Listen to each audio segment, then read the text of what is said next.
ప్రభుత్వం వచ్చిన తర్వాత ఈ రాష్ట్రంలో ఉన్నటువంటి పేదవాళ్ళకి ఇచ్చే బియ్యం అంతా కూడా పక్కదారి పట్టించి దూరంపూడి చంద్రశేఖర్ రెడ్డి అనుసంధానంలో కాకినాడ పోర్టు నుంచి అక్రమ రవాణా జరుగుతుందని చెప్పి గత 5 సంవత్సరాలుగా మేము అనేక సందర్భాల్లో పోరాటం చేసినప్పుడు గతంలో ఉన్నటువంటి అధికారులు కానీ ప్రభుత్వం కానీ ఎక్కడ కూడా స్పందించలేదు కాదు కదా, ఒక్కసారి కూడా దానిపైన విశ్లేషణ కూడా చేయలేదు. అలాంటిది కూటమి ప్రభుత్వం వచ్చిన తర్వాత సప్లై మంత్రిగా నాదెండ్ల మనోహర్ గారు ఇక్కడ రావడం, జరుగుతున్నటువంటి అక్రమ రవాణా గురించి ఆయన స్పందించి ఎక్కడెక్కడ సీజ్ చేయడం కూడా జరిగింది. మీకు తెలుసు, అందులో కొంత పీడిఎస్ బియ్యం కూడా ఉంటే ఎక్కడెక్కడ కేసులు, అదే సందర్భంలో చెక్ పోస్టులు కూడా పెట్టి ఈ రేషన్ పట్టకుండా ముందుకెళ్ళడం జరుగుతుంది. మీకు అందరూ తెలుసు. అయినప్పుడు కూడా ఈరోజు మొన్ననే తెలంగాణ నుంచి కూడా వస్తుంటే సివిల్ సప్లై చైర్మన్ గారు వెళ్ళి ఇన్స్పెక్షన్ చేసి పట్టుకోవడం జరిగింది. అంటే ఇప్పటికీ జరుగుతున్నాయి.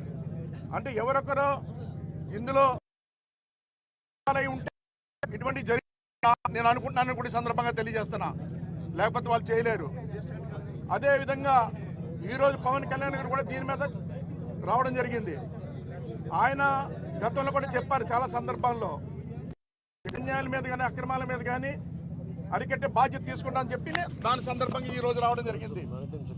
ఏదైనప్పుడు కూడా ఈ రోజు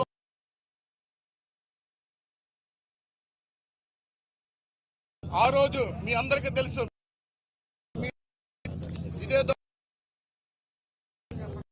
ఇది అక్రమ చేస్తున్నావు, నువ్వు అక్రమ వ్యాపారం హైవేరీ కోస్ట్ ఎందుకు వెళ్ళావని చెప్పి నేను ప్రశ్నించాను. ఆ రోజున హైవేరీ కోస్ట్ ఎందుకు ఏమన్నానండి, ఎస్ మాకు రైస్ వ్యాపారం హైవేరీ కోస్ట్ లో గొడవలు కడుతున్నామని ఆయన అన్నారా లేదా చెప్పండి ఒకసారి. మీ మీడియాలో ఉంటుంది చూడండి. హైవేరీ కోస్ట్ లో మేము గొడౌన్స్ కడుతున్నాం.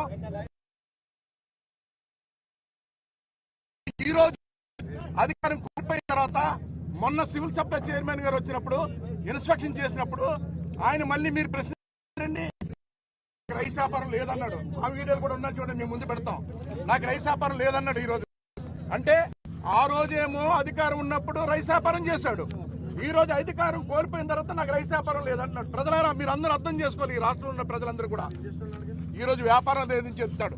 అదే వ్యాపారాన్ని ఈ రోజు ఏం చేస్తున్నాడు, బినామీ పేర్లతో రన్ చేస్తున్నాడు. ఈ రోజున బినామీ పేర్లతో రన్ చేసి వెనకుండా నడుపుతున్నాడు ఈ రోజున ఆ వ్యాపారాన్ని. ఏదైనప్పుడు కూడా ఈ రాష్ట్రంలో మీ వ్యక్తిగతంగా ఈ రోజు కోపం తీర్చుకోవడానికి కాదు, వ్యవస్థను బాగు చేయడానికి ఈ రోజు ప్రభుత్వం పనిచేస్తుంది. ఈ రోజున ఈ వ్యక్తిగతంగా కోపంగా ఆయన మీద కక్ష తీర్చుకోవాలనో, ఆయన ఏదో మమ్మల్ని తిట్టాడనో చేశాడనో మమ్మల్ని ఇబ్బంది పెట్టాడనో కాదు, వ్యవస్థను బాగు చేయడం కోసం ఈ రోజు పనిచేస్తున్నాం. ఈ రోజున అవన్నీ వేరే చూస్తాం, ఆయన చేసినవన్నీ కూడా అది వేరే సంగతి. ఈ రోజు పేదలకి అందే బియ్యం అక్రమ రవాణా జరగకూడదు. అక్రమ రవాణా ఏదైతే చేశాడో ఆయన ఈ రోజు బినామీ పేర్లతో నడుపుతున్నాడు అనే ఆరోపణతో ఈ రోజు ఇన్స్పెక్షన్ రావడం జరిగింది. చాలా స్పష్టంగా కనిపిస్తుంది కూడా ఈ రోజున.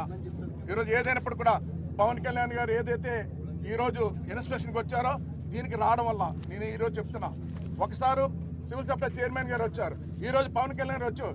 ఈ రావడం వల్ల ఈ రోజు గత ప్రభుత్వానికి ఒకసారి గుర్తు చేస్తున్నా, మీకు ఆరోపణలు వచ్చి ఒక్కసారైనా సివిల్ సప్లై చైర్మన్ వచ్చారండి, ఒక్క అధికారిని ఇన్స్పెక్షన్ చేశారండి, ఒక్కరు కూడా చేయలేదు. ఆ రోజే చేసుంటే ఇవన్నీ అరికట్టి ఉండేవారు. ఈ రోజు రావడం వల్ల ఇవన్నీ కూడా అరికట్టడానికి అవకాశం దొక్కింది. ఈ రోజు ఇటువంటి ఏదైతే అక్రమానికి పాల్పడుతున్న దూరంపూడి సంచార అనుచరులు కూడా అరికట్టడానికి అవకాశం దక్కిందని మీ ద్వారా తెలియజేసుకున్నాం. ఈ రోజున కూర్చోండి సుధీర్ గారు, కూర్చోండి.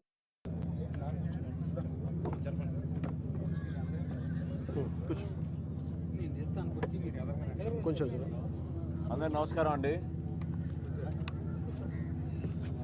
జూన్ 28వ తారీఖున మొట్టమొదటిసారి కాకినాడలో తనిఖీలు చేస్తున్న సందర్భంలో షిప్ అది దాదాపు 51,000 మెట్రిక్ టన్నులు దేశంలో మొట్టమొదటిసారి ఈ తనిఖీల్లో భాగంగా 13 గోడౌన్లు ఆ రోజు పేదలకు అందించాల్సిన పీడిఎస్ రైస్ని కాకినాడ పోర్టు ద్వారా తరలిస్తున్నారనే సమాచారంతో ఆ రోజు ఇక్కడ పౌర సరఫరాల శాఖ నుంచి మేము అందరం కూడా చేశాం. ఆ సందర్భంగా గౌరవ ఉప ముఖ్యమంత్రి గారు పవన్ కళ్యాణ్ గారు చాలా స్పష్టంగా మాకిచ్చిన ఆదేశాలు ఏంటంటే, ఈ కార్యక్రమాన్ని మీరు ధైర్యంగా ముందుకు తీసుకెళ్ళండి. పథకాల ద్వారా ఎవరికైతే క్షేత్రస్థాయిలో ప్రభుత్వం నుంచి వేల కోట్ల రూపాయలు వెచ్చించి మనం ఖర్చు పెట్టి తీసుకెళ్తున్నామో దాన్ని ఇతర దేశాలకి ఒక కుటుంబానికి ఉపయోగపడే విధంగా దాన్ని మార్చుకుని తీసుకెళ్లారు. 51,000 మెట్రిక్ టన్నులో 26,000 మెట్రిక్ టన్నులు పీడిఎస్ రైస్గా నిర్ధారించారు. 153 కోట్ల రూపాయల విలువ చేసే ఆ బియ్యాన్ని వీళ్ళు మళ్ళీ కోర్టుకు వెళ్ళి కోర్టు ద్వారా ఒక ప్రయత్నం చేసిన గౌరవ హైకోర్టు ఒప్పుకోకుండా బ్యాంక్ గ్యారంటీ కట్టమని ఒక నిబంధన ఇస్తే 3 చెక్ పోస్ట్ గతంలో ఏ విధంగా కొంత సహకరించి కాకినాడకు ఒక గ్రీన్ ఛానల్ ఏర్పాటు చేసుకుని చిత్తూరు నుంచి, శ్రీకాకుళం నుంచి, గుంటూరు నుంచి, కృష్ణా జిల్లా నుంచి తీసుకొచ్చి అక్రమంగా బియ్యం తరలించారో దానిపైన పూర్తి సమాచారం తెప్పించుకుని గౌరవ ఉప ముఖ్యమంత్రి గారు చాలా స్పష్టంగా దీనిపైన చాలా ఒక నమ్మకంతో మనం చేసే కార్యక్రమానికి మనం నిలబడి ఉండాలి. మనలో ఉన్న వ్యక్తి మన ఇచ్చిన మాటకి మనం కట్టుబడి ఉందాం అనే ఆలోచనతో మేము ముందుకు వస్తా ఉన్నాం. ఈ రోజు కూడా మరొకసారి ధన్యవాదాలు. ఎందుకంటే అనేక అనుమానాలు సృష్టించి కష్టపడి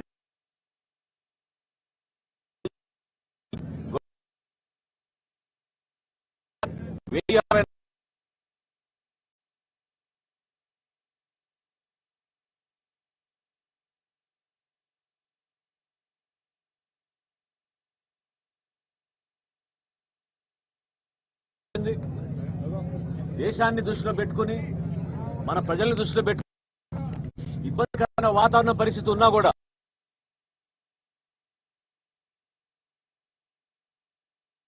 మేము చేసే పరిపాలన ద్వారా మంచి ప్రభుత్వం రాబోయే రోజు ఒక చక్కటి ప్రభుత్వం ఇస్తే మార్పు తీసుకో గెలిపించారు. కూటమి ప్రభుత్వం అందరం ఉమ్మడిగా కలిసి అక్కడ నాయకత్వం, అదేవిధంగా మన ఉప ముఖ్యమంత్రి గారు పవన్ కళ్యాణ్ గారి నాయకత్వంలో చేసే విధంగా పౌర సరఫరాల శాఖ నుంచి మేము ముందుకు తీసుకెళ్తాం. అనేక సందర్భాల్లో జిల్లా కలెక్టర్ గారు ఇతర అంశం పైన మాట్లాడుతూ ఉన్నాం. ఎవరైతే అధికారులు దీంట్లో పాల్పడుతున్నారో వాళ్ళపైన యాక్షన్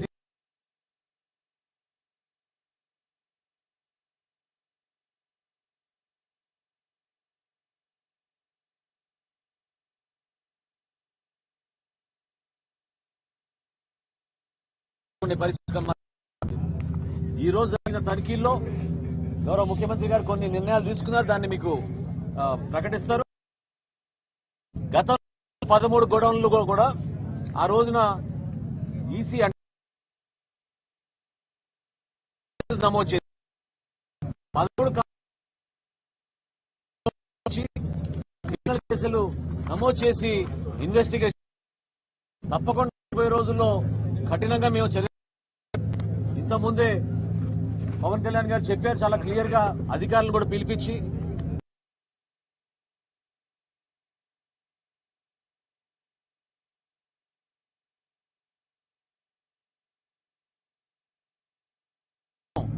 జరగాలి, ఇల్లీగల్ గా కాదు.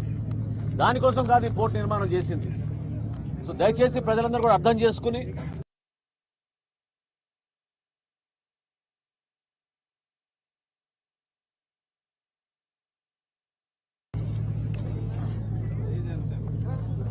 వచ్చిన పాత్రికేయ సోదరులందరికీ మీ ఎడిటోరియల్ బోర్డ్స్ అందరికీ నా హృదయపూర్వక నమస్కారం. ప్రజలందరికీ కూడా నా హృదయపూర్వక నమస్కారం. గత మేము ఎన్నికల సందర్భంలో కాకినాడకు వచ్చినప్పుడు, లేదంటే 2019 నుంచి 24 వరకు మేము చేసిన ఈ పర్యటనలో కానీ, హోప్ ఆధారం చేసుకొని చాలా రైస్ స్మగ్లింగ్ జరుగుతుంది. అసలు హోప్ ఆ రోజు డ్రోన్ విజువల్ కూడా మేమే పోయినా కానీ డ్రోన్ విజువల్ మన మనోహర్ గారి ఆధ్వర్యంలో ముందు తీసుకెళ్లి రిలీజ్ చేసాం, ప్రపంచానికి తెలియజేసాం. అలాగే ఎన్ని చంద్రబాబు గారు కానీ మనోహర్ గారు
గోదాం దాదాపు 13 గోడౌన్స్లో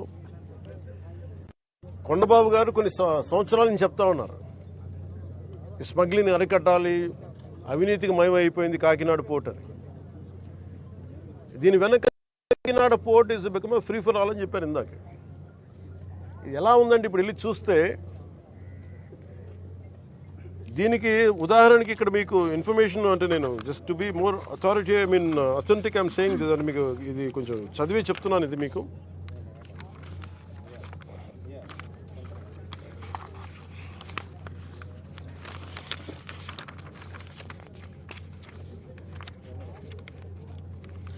కాకినాడ పోర్టుకి రోజుకి 1000 నుంచి 1100 లారీలు వస్తాయి. ఇది ప్రపంచంలో వివిధ ప్రాంతాలకి బియ్యం ఎగుమతి చేసే ఆ పోర్టులో చాలా కీలకమైనది. కానీ ఇంత పెద్ద పోర్టుకి ఇందాక మన ఈ వాళ్ళ సెక్యూరిటీ అధికారిని అడుగుతా ఉన్నాను, ఎంతమంది ఉన్నారు మీ దగ్గర అంటే 1000 నుంచి 1100 లారీలు వెళ్ళే ఈ పోర్టుకి 16 మంది సెక్యూరిటీ. లారీకి ఎంతమంది ఉన్నారు మీరు అర్థం చేసుకోండి. అసలు విచిత్రంగా మనోహర్ గారు పట్టుకొని కేసులు పెట్టి అధికారులకి చెప్పినా కానీ అటు పోలీస్ కానీ రెవెన్యూ కానీ సివిల్ సప్లైస్ కానీ యాక్షన్ చాలా నామమాత్రంగా తీసుకుంటా ఉన్నాను. నేను చాలా సందర్భాల్లో ఆయన అడుగుతూ ఉన్నాను, క్యాబినెట్ మీటింగ్స్లో అడిగాను ఏం జరుగుతుందని. నేను ఒకటే ఏం చెప్పానంటే ఇందాక మన మనోహర్ గారికి వీళ్ళకి మనం ఏ యాక్షన్ కనుక మనం ముందుకు తీసుకెళ్ళకపోతే వీళ్ళు ఇన్ని మాటలు చెప్పి దీన్ని ఏమీ ముందుకు తీసుకెళ్ళలేదేంటి అన్న అపవాదం మనందరి మీద ఉంటుంది. మన ఇంటెన్షన్ వేరు, జరుగుతుంది వేరు, మన యాక్షన్స్ దాని కాన్సిక్వెన్సెస్ సరిగ్గా వీళ్ళు సహకరించట్లేదు. ఇది ప్రజల దృష్టిలో పెట్టాలి. ఇది నిన్న ఢిల్లీ నుంచి వచ్చి అసలు యాక్చువల్లీ ఈరోజు నాకు ఈ ప్రోగ్రాం లేదు. నాకు ఈ రోజున నిన్న రాత్రి స్టెల్లా అనే షిప్లో ఇన్ని 100 టన్నులు పట్టుకున్నారు, పనామాకు సంబంధించిన స్టెల్లా అనే షిప్లో. అలాగే ఇక్కడ దాదాపు 1060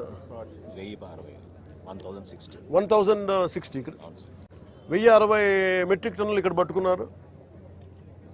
ఇంత బలంగా సాక్ష్యాధారాలతో దొరికినప్పుడు దీన్ని ఎలా చేయాలని చూస్తే సమస్య ఎక్కడుంది అంటే ఇది చాలా డీప్ నెట్వర్క్. ఇది నేను వస్తాను అంటే నిన్న రాత్రి కూడా నాకు చాలామంది ఫోన్లు చేసి మెసేజ్లు ఏం పెడతారు, మీరు రావద్దు సార్ ఇక్కడికి అంటారు. మీరు ఎందుకు రాకూడదంటే ఒక 10,000 మంది జీవితాలు అతలాకుతలం అయిపోతాయని. పోర్ట్ అనేది it is meant for exports. Kakinada port కానీ ఏ పోర్ట్ అయినా కానీ అనుమతి ఇచ్చింది ఎక్స్పోర్ట్కి, అంతేగాని స్మగ్లింగ్ కాదు. స్మగ్లింగ్ మీద చేసే విధానంలో కూర్చోబెట్టి దానికి పర్మిషన్ దానికి లైసెన్స్ ఇవ్వాల. లీగల్గా ఎక్స్పోర్ట్కి మాత్రమే ఇక్కడ పర్మిషన్ ఇచ్చారు దీనికి. కానీ వస్తే 10,000 మంది జీవితాలు అతలాకుతలం అయిపోతాయంటే నాకు ఒకటే అనిపించింది. ఇందాక లోపలికి వెళ్ళి కూర్చుంటే నన్ను ఎంత సహకారం లేదంటే నాకే as a deputy chief minister of Andhra Pradesh నాకే సహకరించాల. ఇక్కడున్న ఈ ఏమో పోర్ట్ అధికారులు షిప్ అక్కడ స్టెల్లా అనే షిప్ ఉంది, పైకి ఎక్కాలి. దాన్ని ఒక దాదాపు 6 కంపార్ట్మెంట్స్లో దాన్ని ఏముంటుందండి 6 కంపార్ట్మెంట్స్ 3 కంపార్ట్మెంట్స్ ఇది ఉంది. దాన్ని సీజ్ చేసి అక్కడ ఆఫ్ చేసాం. లోపలికి వెళ్ళి చెక్ చేద్దామంటే ఈ అనుకూలంగా లేదు మీకు పైకి ఎక్కడానికి అని చెప్పి అక్కడే తిప్పుతున్నాను నన్ను.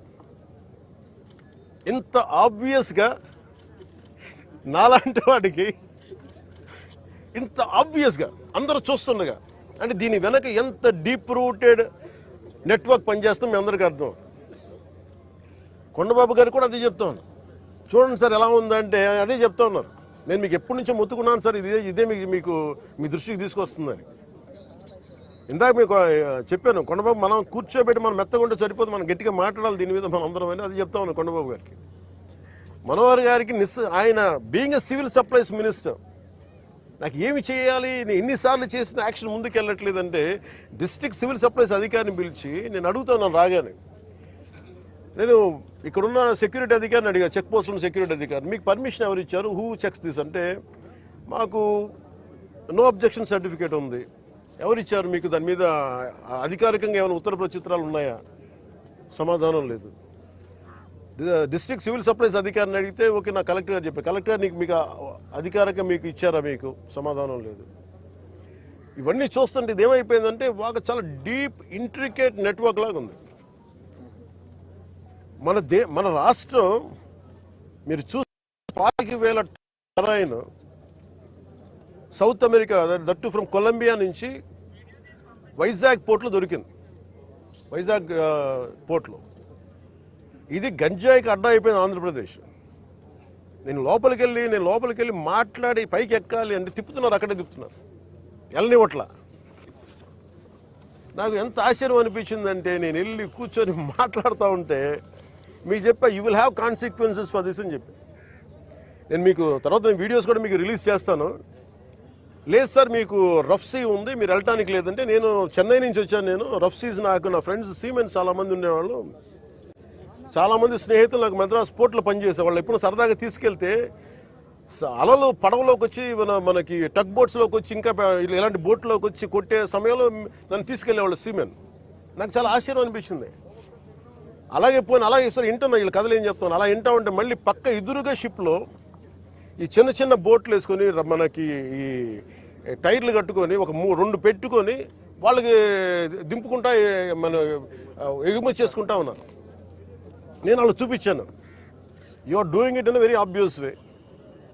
మీ సీఈఓ ఎవరు, ఏదో సీఈఓ పేరు చెప్పారు, దీనికి ఓనర్ ఎవరు, ఆ సీఈఓ లేడు ఇక్కడ. ఓనర్ ఎవరు అంటే 2 పేర్లు చెప్పారు. వన్ ఈజ్ ఏదో అరబిందో వాళ్ళదంట.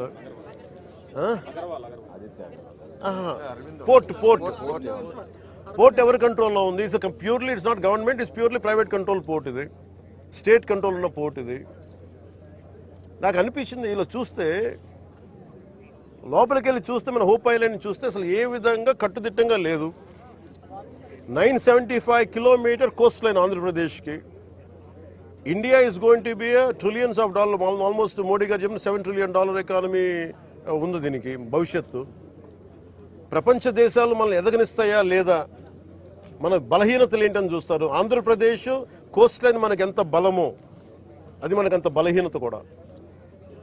ఎందుకు చెప్తున్నాను ఈ మాట అంటే, వైజాగ్కి పాకిస్తాన్ నుంచి వచ్చిన ఆ యుద్ధ సమయంలో మీకు గజనీ సబ్మెరీన్ చూడొచ్చు. నేను చెప్పాను ఈ రోజున ఈ పబ్లిక్ డిస్ట్రిబ్యూషన్ రైస్ తాగదు స్మగ్లర్లు చేసేది. ఆర్డీఎక్స్లు ఇంపోర్ట్ చేసుకోవచ్చు.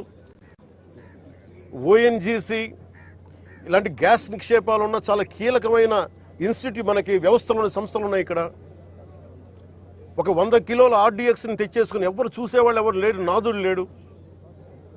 It is not just about public distribution సంబంధించిన రైస్ సంబంధించిన ఒక్కటే కాదు ఇది. సో మ్యారిటైమ్ సెక్యూరిటీ ఇష్యూస్ కూడా ఉన్నాయి దీనికి. మ్యారిటైమ్ సెక్యూరిటీ ఎక్కడ ఉంది, మ్యారిటైమ్ పోలీసింగ్ ఎక్కడ ఉంది, ఈ పోర్టు ఫ్రీ ఫర్ ఆల్ అయిపోయింది. ఉగ్రవాదులు కసాబ్ లాంటి వాడు ఎలా వచ్చాడు, ఎక్కడ మనకి కరాచీ నుంచి బోట్లో వచ్చి కాల్ చేశాడు. ఇండియాకి చాలా వల్నరబుల్ పాయింట్ అయిపోయింది మన దగ్గరికి వచ్చి ఉగ్రవాదులు వచ్చి రావడానికి. ఇది కేవలం నేను ఒక పీడిఎఫ్ మన ఈ పబ్లిక్ డిస్ట్రిబ్యూషన్ సిస్టమ్ రైస్ సంబంధించి ఒకటే నేను మాట్లాడలేదు. వెరీ వల్నరబుల్ రిపోర్ట్ ఇది. ఎవరు దీన్ని పట్టించుకునే ఇది లేదు. ఎస్పీ గారికి నేను వెరీ బిగినింగ్ రోజున చెప్పాను, ఎస్పీ గారికి నేనే స్వయంగా పిలిచి చెప్పా, ఇది వల్నరబుల్గా ఉంది report, please focus on it. అంటే ఇప్పుడు దాకా రిపోర్ట్ లేదు నాకు. ఇంకా కలెక్టర్ గారు ఇంకొంచెం ఇనిషియేటివ్ తీసుకొని చేయబట్టి మా మనోహర్ గారు, కొండబాబు గారు వీళ్ళందరూ కూర్చొని ఒక టీం లాగా పనిచేసి ఈ రోజు నేను పట్టుకోగలిగారు. మనకి మన సుధీర్ గారు కూడా సివిల్ సప్లైస్ చైర్మన్, ఆయన కూడా మీరు ఎంత పట్టుకున్నారండి నిన్న? ఇప్పుడు ఇది సమస్య ఎక్కడుందంటే, first public distribution system rice నిజంగా బీపీఎల్ బిలో పవర్టీ లైన్లో ఉన్న వాళ్ళకి కనీసం వాళ్ళకి అవసరానికి తిండి కానీ ఇవన్నీ అందించడం బియ్యం. అలాగే రైతుకి వాళ్ళకి స్థిరీకరణ, వాళ్ళకి స్టెబిలిటీ ఇవ్వడానికి, గిట్టుబాటు ధర ఇవ్వడానికి ప్రభుత్వం కొనే విధానం ఇది. దీనిని దాదాపు 43 రూపాయలు ఖర్చు అవుతుంది, 43 రూపాయల 50 పైసలు ఖర్చు అవుతుంది ఒక్కొక్క కిలోకి. అది గవర్నమెంట్ సబ్సిడైజ్డ్ ప్రైస్ తోటి 2 రూపాయలు జీరో. మొన్నదాకా రూపాయి 2 రూపాయలు ఉంటే ఇప్పుడు అది కూడా పూర్తి అసలు జీరో. వీళ్ళు 1300 వ్యాన్లు ఏవో పెట్టేసి గత ప్రభుత్వం, ఇదివరకన్నా వెళ్ళి రేషన్ షాప్ డీలర్ దగ్గరికి పంపించేవాళ్ళేమో, కానీ ఈ ప్రభుత్వం వచ్చాక ఇప్పుడు ఏమైపోయింది, ఆ ration direct vans has become బస్తాలు వేసుకురావడం పంపించేయటం, ఆ లబ్ధిదారులకే 300 రూపాయలు ఇవ్వడం. ఇది ఏమైపోయింది, ఇది అందరికి ఒక ఆలవాలం అయిపోయింది, సోర్స్ ఆఫ్ ఇన్కమ్ అయిపోయింది. కొన్ని వేల కోట్లు దీని నుంచి వెళ్ళిపోతూ ఉన్నాయి. దారుణంగా ఆఫ్రికా దేశాల్లో దీన్ని 70 రూపాయలకు అమ్ముతారు. ఇందులో ఎవ్వరు చేసింది ఏం లేదు. 70 రూపాయలకి 73 రూపాయలకి అమ్ముతారు కేజీ. నాకు నిజంగా అనిపించింది ఏంటంటే, నిజంగా మనం ఈరోజు ప్రధానమంత్రి గారు చేసే ఈ విదేశాంగ విధానంలో మనం 70 రూపాయలు కానీ ఆఫ్రికా దేశాలకి ఇవన్నీ మనకి ఇట్లాంటి తప్పులు జరగకుండా ఉంటే కనీసం 43 రూపాయలకి ఇస్తే మనం దేశ పరపతి పెరుగుద్ది. మనకి అన్యాయంగా అకారణంగా స్మగ్లర్ల చేతిలోకి వెళ్ళిపోతుంది. వీళ్ళకి ఎంత ధైర్యం అంటే వీళ్ళందరికీ కూర్చోబెట్టి కోర్టులకు వెళ్తారు. కోర్టులకు వెళ్ళి నా మీద ఒత్తిడి పెడతా ఉన్నారు, నా మీద కూర్చోబెట్టి మీరేం చేయలేరు ఇట్లా మాట్లాడుతున్నారు నాతోటి. నేను ఈరోజు ఇందాకే చెప్పాను, ఫస్ట్ దీనికి సంబంధిత పోర్ట్ ఎవరు, సీఈఓ ఎవరో, ఈ స్టేక్ హోల్డర్స్ ఎవరు, వాళ్ళకి నోటీసులు పంపించిన వాళ్ళకి ఆ షిప్ని సీజ్ చేయండి. నేను I want right a letter to home ministry. Amit Shah గారు లెటర్ రాద్దాం అనుకున్నాను. ఇది మోస్ట్ వల్నరబుల్ పోర్ట్. ఇది మ్యారిటైమ్ సెక్యూరిటీకి, నేషనల్ సెక్యూరిటీకి చాలా ఇబ్బందిగా ఉంది. ఇక్కడ కీ ఇన్స్టలేషన్స్ ఉన్నాయి. ఇక్కడ ఓఎన్జీసీ గ్యాస్ నిక్షేపాలు చాలా కీ ఇన్స్టలేషన్స్ ఉన్నాయి. తూర్పుగోదావరి జిల్లా అంతా, ఉమ్మడి తూర్పుగోదావరి జిల్లా అంతా కేజీ బేసిన్ ఉంది. ఒకప్పుడు ఉగ్రవాదులు మనం కూర్చోబెట్టి బాంబేలో పెద్ద నగరాల్లోకి రావాల్సిన అవసరం ఏం లేదు. హైదరాబాద్లో చూసాం, గోకుల్ చాట్ బండార్ లాంటి చోట కూడా వచ్చేసారు. ఇక్కడ వచ్చి ఒక 10 మంది ఉగ్రవాదులు వచ్చి ఎడాపెడగా కాల్ చేస్తే దిక్కు లేదు. ఇక్కడ వాళ్ళు చనిపోవడానికి సిద్ధంగా ఉంటారు ఉగ్రవాదులు. 25,000 టన్నుల 25,000 కిలోల హెరాయిన్ ఆంధ్రప్రదేశ్లో వైజాగ్ పోర్టులో దొరికింది. That shows the vulnerability. అలాగే మనకి అర్షి ట్రేడింగ్ కంపెనీ అని చెప్పి అది ఇక్కడ విజయవాడలో ఉన్నది, అటు వెళ్ళిపోయింది. అలాగే నా దృష్టికి 2 పేర్లు వచ్చింది. ఒకటి అలీషా అనే పేరు చాలా పదే వినిపిస్తూ ఉంది. నాకు అర్థం కాదు ఎవరు అలీషా, ఎవరు అని. అలాగే ఇందాక చూస్తే దాదాపు 16 కంపెనీలు ఉన్నాయి. ఇందాక మనకి కొండబాబు గారు కూడా నేను ఒకటే చెప్తా ఉన్నాను, మనోహర్ గారికి కానీ సుధీర్ గారికి కానీ మేము అందరూ కూర్చోబెట్టి ఇందాక మేము బోట్లు వెళ్తాం మాట్లాడుకున్నట్టు, it is not about one individual. Smuggling అలవాటు అయిన వాళ్ళు, క్రిమినల్ యాక్టివిటీస్కి అలవాలం అయిపోతే tomorrow it will be RDX, tomorrow it will be weapons, tomorrow it will pose as a great threat for national security. చేతులు గాలేక ఆకులు పట్టుకున్నట్టు ఉంటుంది. బాంబే కూడా రిపీటెడ్గా అధికారులు ఇలా వదిలేశారు. ఆర్డీఎక్స్ లారీలు బస్తాలు వ్యాన్లు వచ్చేసి వెళ్ళిపోయినాయి. ఎంత కుదిపేస్తుందో తెలుసు మాకు. సో అందుకని ఇంకా ఆగాలి, ఇలాంటివి చెప్పాలనేది నేను ముఖ్యమంత్రి గారి దృష్టికి ఆల్రెడీ చెప్పాను నేను. సో మేము ఆ క్రమంలోనే ముఖ్యమంత్రి గారి ఆదేశాల మేరకు మేము కూర్చోబెట్టి క్యాబినెట్ మీటింగ్స్లో మేము కూర్చొని మాట్లాడుతున్నాం. దీని మీద చాలా కఠినమైన చర్యలు తీసుకోవాలి. అలాగే పీడీ యాక్ట్ పెట్టాలని పెట్టుకున్నాం. మొన్నదాకా ల్యాండ్ గ్రాబింగ్ యాక్ట్లో సివిల్ సప్లైస్తో కూడా రిపీటెడ్ అఫెండర్స్కి దీని పీడీ యాక్ట్ పెట్టాలని చెప్పి మనోహర్ గారు ఆ రోజు క్యాబినెట్ మీటింగ్లో పెడితే ఇప్పుడు అది కూడా జరిగింది. గవర్నర్ గారి దగ్గరికి వెళ్ళాలి ఆ బిల్లు. తర్వాత మన ప్రెసిడెంట్ గారి అంగీకారం తెలియజేయాలి దానికి. ఈ లోపు అన్ని వచ్చిన తర్వాత చేద్దాం అనుకునే లోపు ఇప్పుడు చూస్తే ఇంత మొత్తంలో పట్టుబడ్డప్పుడు మాకు ఖచ్చితంగా దీన్ని ప్రజల దృష్టికి తీసుకెళ్లాలి దీన్ని. ఎందుకంటే ఒకవైపు ఫీజు రీఎంబర్స్మెంట్లకి డబ్బులు లేవు, పథకాలకి చేయడానికి కింద మీద పడుతున్నాం, రోడ్లు గుంతలు పూడ్చడానికి డబ్బులు లేవు. కానీ వీళ్ళ దగ్గర మటుకు 1000 కోట్లు ప్రభుత్వం కష్టంతో మీ అందరి ట్యాక్సులతోటి, ప్రజలందరి ట్యాక్సులతోటి కొన్న డబ్బులతో ఇచ్చిన ట్యాక్సులతోటి డబ్బులు తీసుకొని మనం బియ్యం కొంటే ఆ బియ్యం తీసుకెళ్ళి రూపాయి పెట్టుబడి లేకుండా 1000 కోట్లు సంపాదిస్తూ ఉన్నారు. There should be a major crackdown on this. దీనికి మన భేదం లేదు. దీనికి అధికారులు కాదు, పొలిటికల్ వ్యవస్థ కాదు, ఎవరైనా సరే ఇది చాలా స్టర్న్ యాక్షన్ అయితే తీసుకోవాలి.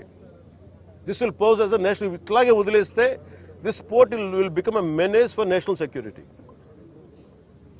గత ప్రభుత్వం నేను మొత్తుకుంటా ఉన్నాం, మేము ఇబ్బందిగా ఉంది మాట్లాడి. నేను నాకు ఎంత ఆశ్చర్యం, ఎంత డీప్ రూటెడ్ నెట్వర్క్ అంటే నేను వస్తానంటే నన్ను ఇప్పటికీ 2 months నుంచి ఆపేశారు, నన్ను రానివ్వకుండా. ఉన్నత స్థాయి అధికారుల దగ్గర నుంచి లేదు సార్, అక్కడికి వెళ్తే కొంచెం ఇది అవుతుంది సార్, ఎందుకు సార్ ఇప్పుడు కాదు సార్, తర్వాత సార్ ఇప్పుడు యాక్షన్ తీసుకున్నాం సార్, రిపీటెడ్గా చెప్తా ఉన్నారు నాకు. నిన్న విసుగొచ్చి ఒకటే చెప్పాను, పోలీసు వస్తారా రండి, లేదంటే నేను కూర్చోబెట్టి నేను కారులో నేను వెళ్ళిపోతాను, అధికారులు నా పక్కన రాకపోయినా పర్లా. ఈ నిర్ణయం తీసుకొని ఇక్కడికి వచ్చింది. ఇది ప్రజలకు తెలియాలి. ఇది కొండబాబు గారు కానీ, నాదెండ్ల మనోహర్ గారు కానీ, మనకి జిల్లా వైపు నుంచి కానీ మేము పర్యటనలో మేము పదే చెప్పాం. తూర్పుగోదావరి జిల్లా నాయకులు కానీ, ఎమ్మెల్యేలు కానీ, we gave a word to people. మేము ప్రజలకు మాట ఇచ్చాం, పారదర్శకత చూపిస్తాం, ఇలాంటి అవినీతిని, ఇలాంటి స్మగ్లింగ్ని మేము అరికడతామని. ఆ దిశగా చర్యలు తీసుకోవడానికి మేము ముందుకెళ్తున్నాం. అందుకని మీ దృష్టికి తీసుకొచ్చి దీంట్లో మీరు మిగతా ఇన్ఫర్మేషన్ మీకు ఇస్తాం. అలాగే దీన్ని ఖచ్చితంగా హోమ్ మినిస్ట్రీ దృష్టికి అయితే తీసుకెళ్తాను. Andhra is major hub for ganja and మీకు డ్రగ్స్ అయిపోయింది. ఇక్కడి నుంచి ఎంత డ్రగ్స్ వెళ్ళిపోయినా కూడా మనకు తెలియదు. ఈ రోజున కళ్ళ ముందు మొత్తుకుంటున్నాయి. అదే అడిగాను అందాక మన సెక్యూరిటీ అధికారిని, నీ కళ్ళ ముందు మీకు ఇది కనిపిస్తూ ఉంది, tomorrow it could be weapons also కదా అన్నాను. దానికి మీరేం చర్యలు తీసుకున్నారు బీయింగ్ ప్రైవేట్ పోర్ట్ అంటే? పాప ఆయన ఏం చేస్తాడైనా పిచ్చుకు మీద బ్రహ్మాస్త్రంలా ఉంటుంది.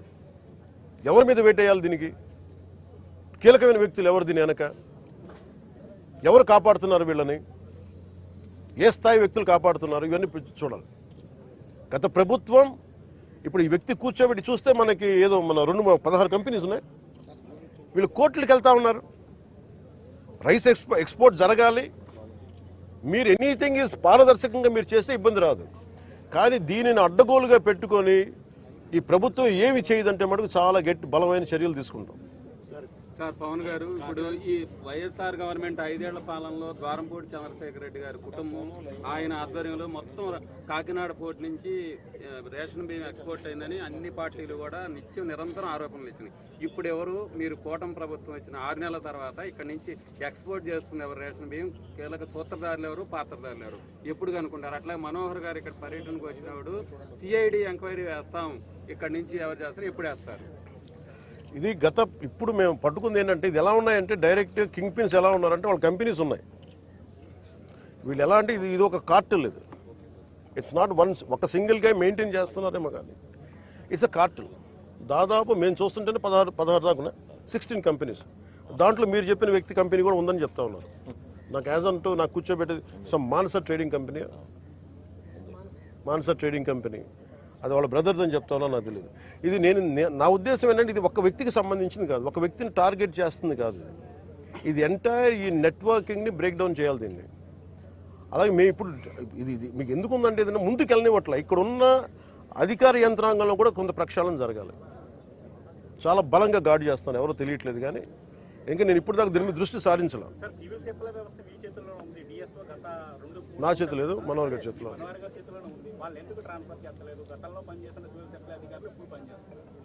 సిఐడి ఎంక్వైరీ ఎప్పుడైనా చెప్పండి సార్. అది కూడా సిఐడి ఎంక్వైరీ మీకు అన్నీ చెప్తాను. ఇప్పుడు నేను మీకు తెలుసు కదా, when I give a word I want to take a very strong action. నేను నా మాటకు నేను కట్టుబడి, ఎందుకంటే లా అండ్ ఆర్డర్ నా చేతిలో లేదు. లా అండ్ ఆర్డర్ ఎందుకు మీకు ఎగ్జాక్ట్ ఈ టైం లైన్లో నేను ఇస్తాను అని చెప్పే నా దగ్గర ఆ అధికారం నా దగ్గర లేదు. నా దగ్గర ఏముందంటే ఇది will bring them to justice. అది సిఐడికి మించి ఉండాలా, లేదంటే will I appeal to CBI, ఇవన్నీ మేము అంతర్గతంగా క్యాబినెట్లో తీసుకునే నిర్ణయాలు. అందువల్ల కేవలం మీరు సిఐడికి పరిమితం చేస్తాం, సిఐడికి దాటి వెళ్ళాలా. ఎందుకంటే అసలు టోటల్గా మ్యారిటైమ్ సెక్యూరిటీ ఇష్యూస్ ఏమున్నాయి, ఇది చాలా కొంచెం పెద్ద స్థాయిలో చూడాలి.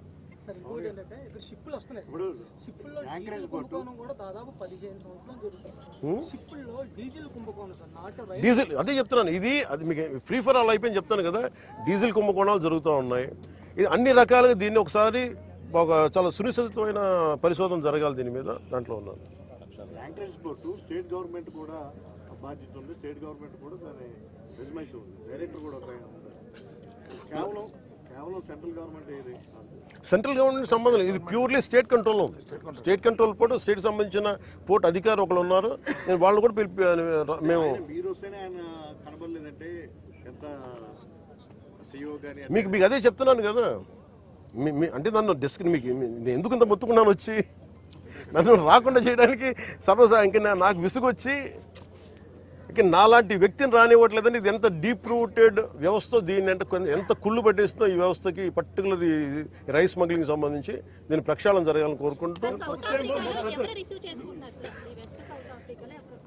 అక్కడ సౌత్ ఆఫ్రికాలో వాళ్ళది స్టేపుల్ డైట్ రైస్. అది వాళ్ళకి పాపం నిజంగా చెప్పాలంటే వాళ్ళకి సబ్స్టాండర్డ్ రైస్ పంపిస్తున్నారు. జనసేన గతంలో లబ్ధిదారులకు నేరుగా అకౌంట్లో వేస్తారని మీరు గతంలో నినాదం తీసుకున్నారు. అదేమన్నా ఇప్పుడు ఎందుకంటే ఈ రైస్ 90% కూడా తినట్లేదు సార్. డైరెక్ట్ ఇష్యూ నాకు ఇది బాగా తెలుసండి. ఇది తినని బియ్యం. ప్రాబ్లం ఏమవుతుందంటే ఎవరు తినని బియ్యం ఇది కేవలం ఇది నా ఉద్దేశంలో ఇది నేను కేంద్ర ప్రభుత్వం దృష్టికి తీసుకెళ్ళాలి. ఎట్లా ముఖ్యమంత్రి గారి దృష్టికి ఎలాగ తీసుకెళ్తాను, కానీ కేంద్ర ప్రభుత్వం దృష్టికి మీరు అంటే ఇది ఒక రూల్ అయిపోయింది. చెప్పండి సార్, ఆ రూల్ మీరు చెప్పండి. మనం ఇందా పొద్దున మాట్లాడుకుంది. మనం ఎన్ఎఫ్ఎస్ఏ ఆ చట్టం వచ్చిన తర్వాత ప్రభుత్వం పైన ఆబ్లిగేషన్ ఉంది. మనం ఖచ్చితంగా మనం ప్రతి కుటుంబానికి ఆహార ధాన్యాలు అందించే బాధ్యత ప్రభుత్వం పైన ఉంది. ఎన్ఎఫ్ఎస్ఏ చట్టం రాకుండా ముందు మీరు అనేది డైరెక్ట్గా మనం క్యాష్ డిస్ట్రిబ్యూషన్ చేయొచ్చు, కానీ ఎన్ఎఫ్ఎస్ఏ చట్టం వచ్చినాక ఆ బాధ్యత మన పైన పడింది, ప్రభుత్వం పైన. తప్పకుండా ఇందాక కూడా ఇక్కడికి వస్తున్నప్పుడు కూడా డిప్యూటీ సీఎం గారు అదే మాట అన్నారు. మీరన్న మాట అన్నారు, డబ్బులు ఇవ్వచ్చా అంటే మీకు వచ్చిన ప్రశ్న నాకు వచ్చింది. 2 చెక్ పోస్టులు పెట్టారు. ఫస్ట్ టైం మీరు చెక్ పోస్టులు పెట్టారు, అయినా కూడా బియ్యం లోపలికి వస్తుంది. నేను వెళ్ళి మీ అందరి ముందు మీ అందరి సమక్షంలో వెళ్తే నేను షిప్ లోకి వెళ్ళిన దీన్ని బట్టి హౌ డీప్ ఇట్ ఈస్. బియ్యం పట్టుకున్నప్పుడు కనీసం ల్యాబ్ టెక్నీషియన్ కూడా రాలేదు సార్. మీడియం అయినా టెక్నీషియన్ కూడా రాలేదు సార్. చెక్ పోస్ట్ పెట్టినప్పుడు 24/7 తనిఖీలు అన్నారు సార్. కొన్ని రోజుల నుంచి రాత్రిపూట తనిఖీలు ఆపేస్తారు. నైట్ 9 నేను అదే మేము రాత్రులు చేయట్లేదని ఎన్ఓసి ఇచ్చేసారు కలెక్టర్ గారు అంటారు. నేను కలెక్టర్ గారిని అడిగా, మీరు మాట్లాడుతుంటే నేను మాట్లాడకూడదు కాబట్టి ఆయన అడిగితే నీకు అధికారికంగా ఇచ్చారా చెప్పారన్న సమాధానం లేదు. స్థానిక రైస్ మిల్లర్స్ అంతా కూడా ఒక సిండికేట్ గా ఏర్పడి దీనికి కొంత పడుతున్నారు అనేది ఒకటి ఉంది. ఇతర రాష్ట్రాలలో కూడా ఇక్కడికి తరలించి ఏదైనా కానీ మీరు ఒకసారి ఒక తప్పు అలౌ చేస్తే, ఒక kind of smuggling activity allow చేస్తే ఇది మిల్లర్లకి సంబంధం లేదు. If they are part of it that's a different issue. ఇది మిల్లర్లకి సంబంధం లేదు. ఇది ఏదైనా సరే చట్టబద్ధతతో చేస్తే వ్యాపారంలో ఇబ్బందులు లేవు. కానీ ప్రజలకు చెందాల్సిన బియ్యాన్ని వాళ్ళు తినక స్టేట్ ఎక్స్చేంజ్ నిజంగా ఆ డబ్బులే కనుక ఉంటే ఈ రోజున విద్యార్థులకు కానీ మనకి ఎయిడెడ్ కాలేజెస్ ముయ్యాల్సిన అవసరం లేదు. ఫీజు రీయింబర్స్మెంట్లకు ఇబ్బంది రాదు. గోతులు పూడ్చే డబ్బులు మన ఏది ఏఐబి రోడ్డు ఈ పాటికి అయిపోయింది. ఇది ఏడీబీ రోడ్డు చెప్పాను మీకు మీకు డబ్బు ఎక్కడికి వెళ్ళిపోతుందంటే దిస్ హౌ. అందుకని మేము ఇప్పుడు నాణ్యమైన బియ్యం సార్ ఇప్పుడు నాణ్యమైన బియ్యం ఎందుకని స్టేట్ మొత్తం అంతా ఇక్కడికి కేంద్రంగా అయితే కాకినాడ వస్తుంది సార్ బియ్యం అంతా కూడా. అయితే రేషన్ బియ్యం అంతా స్టేట్ నుంచి వస్తుంది సార్. ఇక్కడ ఒక్క చోటే దాడి జరుగుతుంది, ఇక్కడ ఒక్క చోట కొన్ని రోజులు ఆపుతున్నారు, మళ్ళీ కంటిన్యూ అవుతుంది. కానీ ఈ రైస్ అంతా కూడా స్టేట్ మొత్తం నుంచి వస్తుంది సార్. అది కాదు మీరు ఫాలో అవడం లేదు. దాడులు ప్రతి జిల్లాలో చేస్తున్నాం, ప్రతి రోజు చేస్తున్నాం. అమౌంట్ ఇక్కడ దొరుకుతుంది. డిప్యూటీ సీఎం గారు చెప్పినట్టు అంటే దాదాపు 60,000 మెట్రిక్ టన్నులు ఇప్పటివరకు సీజ్ చేశాం. గతంలో ఎప్పుడు లేదు ఇటువంటి కార్యక్రమం. This has become a hub for export. మరి ఎక్కడి నుంచి మేజర్ తెలంగాణలో చేసినా కానీ మీరు అన్నట్టుగా తెలంగాణకి సీపోర్ట్ ఏం లేదు కదా, ఇక్కడికి రావాలి కదా. పవన్ గారు ఇప్పుడు సన్న బియ్యం నుంచి ఆలోచన ఒక నిమిషం అల్టల్. గత 2 నెలల నుంచి మీరు పోర్టుకు రావాలంటే మిమ్మల్ని అడ్డుపడుతున్నారు. ఇప్పుడు కూడా పోర్టు సి లోపల కూడా మిమ్మల్ని లోపల తీసుకెళ్లే దానికి కూడా కొంత ఇబ్బందులు సృష్టించారు అన్నారు. అంటే దీని వెనక ఎవరు అనే దాని మీద మీరు కీలకంగా వారి మీద పెట్టాలి కదా. మీరు అసలు మీ వెనకాల ఎవరు అంటే ఇది శక్తిలో ఒక గ్రూప్, ఇది ఒకళ్ళు కాదు, ఒక వ్యక్తి కాదు. అదే సార్ ఇది ఇది ఎలా ఇది నాకు తెలియదు అంటున్నాను. నాకేం అర్థం. ఫస్ట్ మీరు చెప్పారు సార్ ఇప్పుడు ఎక్కడ ఏం లేదు అంతా బాగుందంటే సరే మీరందరూ ఉదాహరణకి ఏదో చెప్పారు అనుకున్నా. మీరందరూ ఒక సీనియర్ జర్నలిస్టులు, మీకు అవగాహన ఉంది. కానీ మేము మీరు చెప్పిన మాట మేబీ ఎందుకు ఎదురెళ్ళటం రాను. నాకేం చెప్తారు వస్తే సార్ అక్కడ కొంచెం ఇబ్బంది అవుతుంది సార్, మీకు సెక్యూరిటీ కల్పించలేం, ప్రొడక్షన్ చేయలేం, లేదంటే సింపుల్గా నాకు ఎందుకు ఆప్ చేస్తారో చెప్తాం. సార్ మీరు వస్తే అక్కడ ఎక్స్పోర్ట్స్ ఆగిపోతాయి, టైం లైన్ ఆగిపోతుంది, అక్కడ మీరు కరెక్ట్గా కూర్చోబెట్టి మళ్ళీ మనకి ఇంటర్నేషనల్ ఇష్యూస్ వచ్చేస్తాయి అంటారు. నేను అనవసరంగా వెళ్ళి ఈ జంజాటలు నేను ఎందుకు ఇరుక్కోవటం, మళ్ళీ ఆ చెడ్డ పేరు మళ్ళీ మన రాష్ట్రానికి ఎందుకని నేను అనుకోండి. ఇలానే ఒకసారి ఆగిపోయా. ఇంకోసారి ఏమో లేదు సార్ చాలామంది జీవితాలు పాపం కార్మికులు రోడ్డున పడతారన్నారు. కార్మికులు ఎందుకు రోడ్డున పడతారు? కార్మికులు ఎవరు స్మగ్లింగ్ చేయాలని అనుకోరే. వాళ్ళకి ఇస్తే బస్తా తీసుకెళ్ళి లోపల వేయాలి, మనకి ఎక్కిస్తారు, లేబర్ ఛార్జ్ ఉంటుంది. అంతేగాని వాళ్ళకి స్మగ్లింగ్కి సంబంధం ఏముంది? పట్టుకున్న బియ్యం బ్యాంక్ గ్యారంటీ అంటున్నారు, దానికి గ్యారంటీ ఉందని చెప్పి అట్లీస్ట్ అది మనోహర్ గారి పోరాటం అండి. అది కూడా మనోహర్ గారు కూర్చోబెట్టి మాట్లాడి చేశారు. అలాగే మీరు అంటున్న ఈ క్వాలిటీ బియ్యం అంటే ఇది సమిష్టిగా మేమందరం కూర్చొని ఇది ఉంది, ఈ థాట్ కూడా ఉంది. తినని బియ్యం ఇవ్వడం దేనికి? తద్వారా అది ఎందుకంటే ఇది ప్రాబ్లం ఏముందంటే ఇది జస్ట్ స్టేట్ సబ్జెక్ట్ కదా, సెంట్రల్ సబ్జెక్ట్ కూడా. అందుకని దీన్ని నాకు నిజంగా మన ఈ విషయం కనుక ఇది మన ఢిల్లీ పర్యటన ముందు కనుక జరిగి ఉంటే ఖచ్చితంగా నేను వెళ్ళి కేంద్ర civil supplies minister Prahlad Joshi గారిని కలిసేవాడిని. సార్ ఇప్పుడు శాఖాపరమైన చర్యలు అలాంటివి తీసుకుంటారు. ఇప్పటికే అధికారులకు చాలా సీరియస్ గా వార్నింగ్ ఇచ్చారు. మీరు ప్రజల కోసం తెగించి సముద్రం మధ్యలోకి వెళ్ళారు. సో అలాంటి అధికారులు ఎందుకు వెళ్ళకపోతున్నారు? లోపలికి వెళ్ళి ఆ సీలో అన్నట్టు కలెక్టర్, జిల్లా కలెక్టర్ ప్రాణాలు తెగించి వెళ్ళారు, మీరు వెళ్ళారు, కానీ అధికారులు ఎందుకు వెళ్ళకపోతున్నారు? కలెక్టర్ గారు ఎప్పుడు వెళ్ళారు? ఇదేమైపోతుందంటే ఇది చాలా డీప్ నెట్వర్క్. అది వదిలే పెద్ద మీకు ఎలా ఉంటుంది, ఎవరు బెదిరించరు, ఎవరు అది మీరు అర్థం చేస్తారు. ఒక నిమిషం, ఎవరు కూర్చొని దీన్ని మీరు రావద్దు వస్తే అలా ఏం చెప్పరు సార్. అలా వస్తే సార్ కొంచెం ఇబ్బందులు ఉంటాయి సార్. ఇక్కడ పాపం కార్మికులు నలిగిపోతారు సార్. మనం ఒకసారి ఏమో కార్మికులు నలిగిపోతారు సార్. అక్కడ గోడౌన్ పాపం ఈ అన్ని ఇది క్లియర్ రైస్ సార్, ప్రాబ్లం లేని రైస్ సార్. పాపం వాళ్ళు ఇబ్బంది పడతారు సార్, ఎక్స్పోర్టర్స్ ఇబ్బంది పడతారు. కానీ ఇంత లాట్లో దొరికినప్పుడు మటుకు sir it is repeated offenders ఉన్నారు. ఇంక దీన్ని ఇంకా బలమైన చర్యలు తీసుకోవాలి అని చెప్పి పక్కన ఉన్న తొండంగి మండలం ఉంది. దానికి సంబంధించి అరవిందోకి సంబంధించి 12 గ్రామాల ప్రజలంతా కూడా మధ్యకారు మొత్తం కాలుష్య బారిన పడుతుందని చెప్పేసి సంవత్సరం నుంచి ఇబ్బంది పడుతుంది. గతంలో మీరు కూడా మాట ఇచ్చారని చెప్పేసి మొన్న ఈ మధ్యన నిరాహార దీక్ష చేస్తూ పవన్ కళ్యాణ్ గారు వచ్చే వరకు మీరు దీక్ష విరమించు, దాంతోపాటు ప్రాణాలను కోల్పోతాం, ఆయనకు రావాలని చెప్పేసి మీరు విజిట్ చేసే అవకాశం మీరు పిఠాపురంలో కూడా మాట్లాడుతారు. నేను మాట్లాడాను, అది నా దృష్టిలో ఉంది సార్. చెప్పండి సార్. ఒక్క నిమిషం సార్.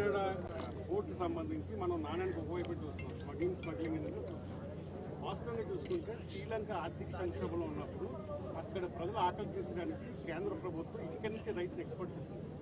ఆ రైస్ ఎక్స్పోర్ట్ కూడా పయ్యావుల కేశవ్ గారు విజయంగానే స్వయంగా ఇక్కడి నుంచి ఎక్స్పోర్ట్ చేశారు. కొన్ని లక్షల మెట్రిక్ టన్నులు ఫ్రీగా కాకినాడ పోర్ట్ నుంచే వెళ్ళింది. కరోనా సమయంలో కూడా అత్యధికంగా అన్ని పోర్టులు మూతపడినప్పుడు కూడా కాకినాడ పోర్ట్ నుంచి ఎక్స్పోర్ట్ అయ్యింది. సరే 10,000 మంది కార్మికులు ఆధారపడి ఉన్నారు. ఇప్పుడు ఈ రేషన్ మాఫియా మనం చెప్పినప్పుడు ఎవరైతే 16 మంది ఉన్నారో దాంట్లో ఇంటర్నేషనల్ కంపెనీస్ ఇవన్నీ కూడా ఇది చాలా ఇంట్రికేట్. అందుకనే కదా ఇప్పుడు ఆటోమేటిక్ కార్మికులు రోడ్డున పడే అవకాశం ఉంది. అదే కదా నా కన్సర్న్. మీకు ఎలాంటి కన్సర్న్ ఉంది, నా కన్సర్న్ కూడా అదే. కార్మికులు ఉపాధి కోల్పోకుండా స్మగ్లింగ్ అరకట్టడం ఎలా? ఇట్స్ రిడల్ ఇది.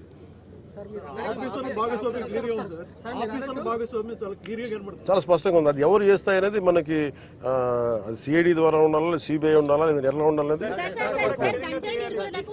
మీరు చెప్పండి సార్. ప్రభుత్వంలో కీలకమైన పదవిలో ఉన్నారు, ప్రభుత్వంలో ప్రధాన పాత్ర పోషిస్తున్నారు. ప్రెస్ మీట్ స్టార్ట్ చేసిన కాడి నుంచి కూడా ఇది నా చేతిలో లేదు, నన్ను వెళ్ళవలేదు, దాని చుట్టూ తిప్పుతున్నారు అంటే అన్ని చేయగలిగిండు కూడా మీరే చేయకపోయినట్టయితే పరిస్థితి ఏమి సార్ హౌ ఇంట్రికేట్ అనేది. ఇప్పుడు మీరే మీ దగ్గర కాన్ఫ్లిక్ట్ ఉంది, మీ ఇద్దరికి, మీ ఇద్దరు జర్నలిస్టులు, సీనియర్ జర్నలిస్టులు, మీ ఇద్దరికే కాన్ఫ్లిక్ట్ ఉంది. ఆయన 10,000 మంది కార్మికులు ఉంటున్నారు, ఇంత బాధ్యతలు మీరు చేయగలిగే స్థాయిలోనే మీరేం చేయట్లేదు అంటా ఉన్నారు. అలాగే దిస్ ఇస్ ద కాన్ఫ్లిక్ట్. ఇది ప్రజలకి నేను పెట్టుకుంది ఏంటంటే నా నిస్సహాయత నేను వ్యక్తం చేయట్లా, నాకున్న సిచ్యువేషన్ నేను చెప్తున్నా. ఎందుకంటే మీరు కూర్చోబెట్టి ఒక నిర్ణయం, ఇది ఏమైపోతుంది, leadership is all about taking a decision, taking the right decision. తక్కువ ఇంపాక్ట్ తోటి ఎక్కువ లాభం జరిగేలా చూడటం. 10,000 మంది కార్మికులు రోడ్డును పడకుండా ఎలా ఉండాలి, వాళ్ళకి ఎలా తెలియజెప్పాలి, అలాగే ఏమి అవకతవకలు ఉన్నాయి, ఏ విధంగా జరుగుతున్నది, ఇవన్నీ కూర్చోబెట్టి చేయాల్సిన విషయాలు. అందుకని ఇది కూర్చోబెట్టి ఇది కొంచెం లోతుగా, ఎందుకంటే ఇది మేము ఆ పారదర్శకత చెప్పాలి, చూపించాలని చెప్పి నేను I took this call. Sir, గంజాయి నిర్మూలనకు లీగల్ టాస్క్ ఫోర్స్ అనేది ఏర్పాటు చేశారు సార్. అలాగే మహిళలకు సంబంధించి లైంగిక వేధింపులు కావచ్చు, అఘాయిత్యాలకు సంబంధించి చట్టాన్ని తీసుకొస్తారు. గతంలో దిశ ఉండేది, దిశ ఎక్కడ ఉందని సార్ ఎప్పుడు యాక్ట్ చేశారు? అది మాట మాట్లాడేంత ఈజీ అండి. ఇప్పుడు నేను మొన్న మీరే ఉన్నారు, మొన్న ఐ థింక్ గుంటూరులో ఒక సభకి వెళ్ళాను, మన మీటింగ్కి వెళ్ళాను. ఒక మహిళా జర్నలిస్ట్ ఎవరు ఆవిడ ఇబ్బంది పడతా ఉన్నారు, మీకు చెప్పాను. నేను తీసుకొచ్చాను, మీ పక్కన రండి మేడం అని పక్కన లాగితే ఆ basic concern even as a society మనందరికీ కూడా ఉండాలి కదా. ఇప్పుడు సొసైటీ ఏమైపోయింది, not just about policing, not about good app, not about security cameras, also about people. మీరు ఒక అమ్మాయిని ఏడిపిస్తూ ఉంటే లేదని జరుగుతూ ఉంటే వీడియోలు తీసి చూపిస్తున్నారు, షూట్ చేస్తున్నారు, షూట్ చేసి సోషల్ మీడియాలో పెడుతున్నారు. కానీ ఎవరికి బేసిక్ సెన్స్ ఏమి ఉండాలి, వెళ్ళి వాళ్ళని ఆపి లాక్కున్న 4 తన్ని ఆపాలి, ఆ మైండ్ సెట్ లేదు. It's also people. Law and order మీ చేతుల్లో లేదు, పలుసార్లు అన్నారు లా అండ్ ఆర్డర్ మీ చేతుల్లో ఎప్పుడు తీసుకున్నారు? Thank you.